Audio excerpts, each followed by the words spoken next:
দেশের রাজনীতিতে সংসদ নির্বাচনের বাতাস বইতে শুরু করেছে। বিশেষ করে বড় দল বিএনপির মনোনয়ন লড়াই জমে উঠেছে বিভিন্ন এলাকায়। তেমনই একটি নির্বাচনী এলাকা জাতীয় সংসদের আসন কিশোরগঞ্জ ৫।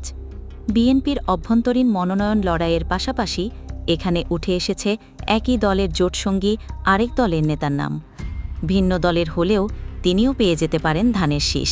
তবে এই আসনে বিএনপি কোনো প্রার্থী না দিলে, বিশেষ করে শেখ মুজিবুর রহমান ইকবালের বাইরে কোনো সিদ্ধান্ত হলে উল্টে যেতে পারে সকল হিসাব নিকাশ।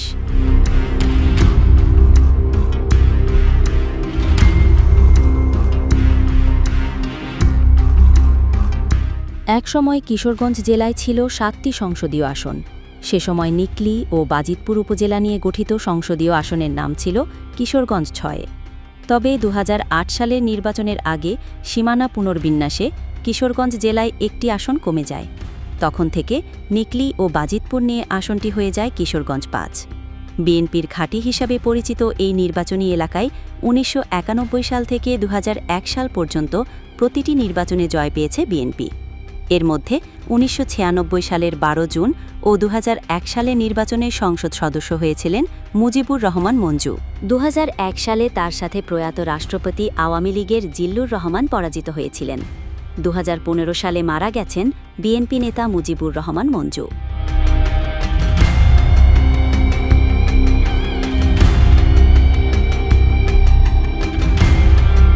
কিশোরগঞ্জ ৫ আসনে বিএনপির মনোনয়ন প্রত্যাশীদের মধ্যে সবচেয়ে গুরুত্বপূর্ণ ও জনপ্রিয় নামটি হচ্ছে বিএনপির কেন্দ্রীয় নির্বাহী কমিটির অন্যতম সদস্য শেখ মুজিবুর রহমান ইকবাল, যিনি ২০১৮ সালেও ধানের শীষের প্রার্থী ছিলেন। ওই সময় তাকে প্রাণনাশের জন্য তার গ্রামের বাড়িতে উপর্যুপরি গুলিবর্ষণ হয়েছে এবং রাতের ভোটে জোর করে পরাজিত করানো হয়েছে। এই আসনে সাবেক পৌর মেয়র এহসান কুফিয়াও মনোনয়ন চান। প্রবীণ নেতা মীর মোহাম্মদ জলিল হোসেন, সাবেক এমপি মুজিবুর রহমান মঞ্জুর ছেলে মুস্তাফিজুর রহমান মামুনও মনোনয়ন চাইবেন বলে শোনা যায়। তাদের মধ্যে কার হাতে উঠবে ধানের শীষের ঝান্ডা? কান পাতলেই তৃণমূলে শোনা যায় শেখ মুজিবুর রহমান ইকবালের নাম। আওয়ামী লীগের ১৭ বছরের জুলুম নির্যাতনে দলের নেতাকর্মীদের আগলে রাখায় এই ইকবালের জুরি মেলা ভার ছিল। এছাড়াও সব স্তরের মানুষের সুখে দুঃখে পাশে থেকে অন্যরকম এক জনপ্রিয়তা অর্জন করেছেন শেখ মুজিবুর রহমান ইকবাল। তবে জোটের সুবিধা নিয়ে নাকি ধানের শীষ পেতে চান এমন এক নেতা, যার দলের কোনো সাইনবোর্ড পর্যন্ত এলাকায় নেই।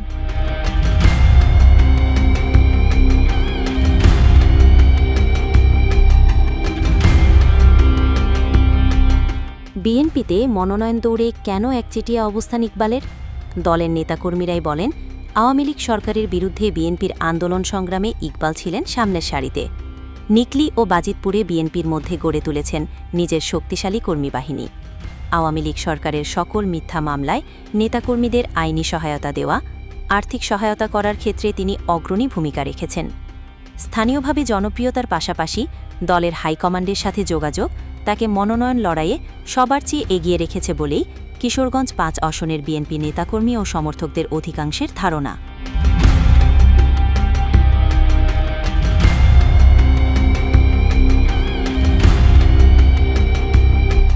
বিএনপির মনোনয়ন যুদ্ধে মুজিবুর রহমান ইকবালের প্রধান প্রতিদ্বন্দ্বী বাজিতপুরের সাবেক পৌর মেয়র এহসান কুফিয়া।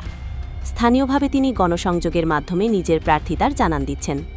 আরও কয়েকজন নেতা আলোচনায় থাকলেও মনোনয়ন লড়াইয়ে তাদের সম্ভাবনা খুবই কম।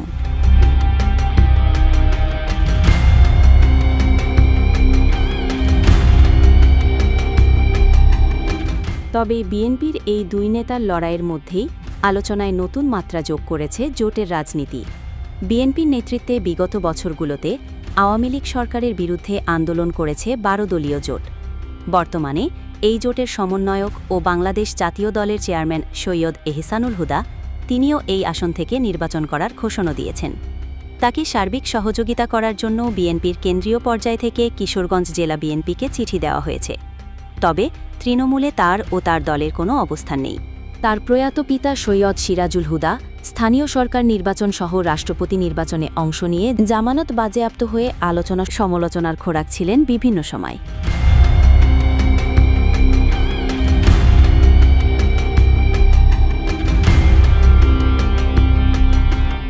যদি জোটগতভাবে নির্বাচন হয়, তবে জোটের প্রার্থী হিসেবে মনোনয়ন পেতে পারেন সৈয়দ এহসানুল হুদা।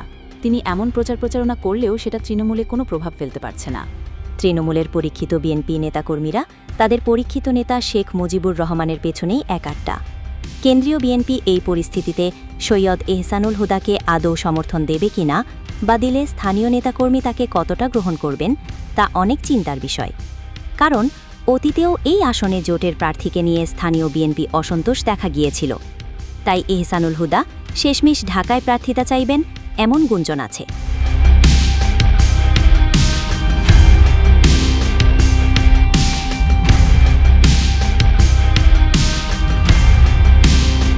সব মিলিয়ে কিশোরগঞ্জ ৫ আসনে বিএনপির মনোনয়ন লড়াই এক কথায় শেখ মুজিবুর রহমান ইকবালের দিকেই ঝুঁকে আছে।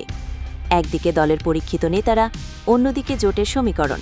সব মিলিয়ে চূড়ান্ত সিদ্ধান্ত কী হয় তা জানতে আমাদের আরও কিছুদিন অপেক্ষা করতে হবে।